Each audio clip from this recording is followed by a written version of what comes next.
आज अकोटमध्ये अत्यंत मोठ्या प्रमाणामध्ये अल्पसंख्याक आणि बहुसंख्याक लोकांचा पक्षप्रवेश सोहळा या ठिकाणी आयोजित केला होता.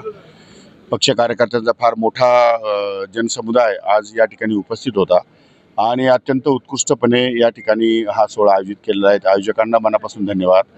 ज्यांनी पक्षप्रवेश केला आहे तो या निवडणुकीच्या काळामध्ये ते सर्व कार्यकर्ते आमच्याबरोबर राहतील आणि चांगल्या प्रकारचे यश या ठिकाणी निश्चितपणे प्राप्त करून घेतील आणि अजितदादाच्या नेतृत्वाखाली हा जो पक्ष आहे तो हा राज्यामध्ये निश्चितपणे बळकट होईल.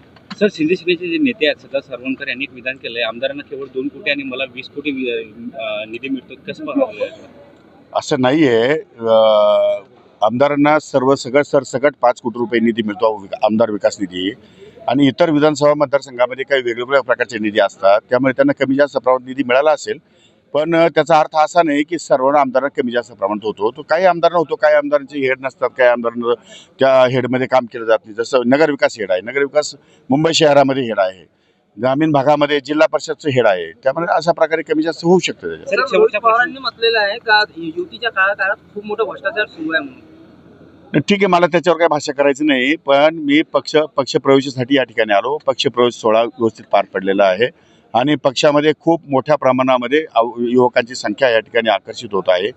दादांचं नेतृत्व सर्वांना भावतं आहे. त्या दृष्टिकोनातून आम्ही पक्षप्रवेशासंदर्भात गावगाव फिरून या ठिकाणी लोकांना आवाहन करतोय आणि लोक त्याला प्रतिसाद देतात. आज रात्रीपासून जीएसटीचे नवे दर लागू होणार आहेत, तर तुम्ही काय कसे पाहता याच्याकडे? नाही, मी अजून लागू झाल्यानंतर बघेल. मी सर, एक शेवटचा प्रश्न. गिरीश महाजनच्या नेतृत्वात एक कुंभमेळ्यासाठी एक समिती स्थापन झाली. इतर पक्षांच्या मंत्र्यांना दुय्यम स्थान मिळालं काय वाटतं? नाही, असं नाही काय वाटत. माननीय मुख्यमंत्री महोदयांना तो अधिकार आहे कमिटी स्थापन करण्याचा. मुख्यमंत्री महोदयांनी तो निर्णय घेतलेला असेल. जो काही निर्णय घेतला आहे तो यथायोग्य आहे असं मी समजतो.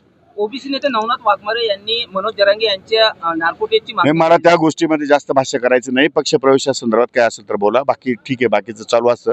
सगळ्या महाराष्ट्रात राजकारणावरती आपण प्रतिक्रिया दिलाच पाहिजे असं काही नाही. मोठ्या प्रमाणात पक्षप्रवेश होत आहे, तर सबळाचा नारा तुम्ही देणार आहे का? नाही, असं नाही. जोपर्यंत वरिष्ठ नेते यामध्ये निर्णय घेतील आणि त्यानंतर मग आमचा पक्ष जो काही निर्णय घ्यायचा तो घेईल.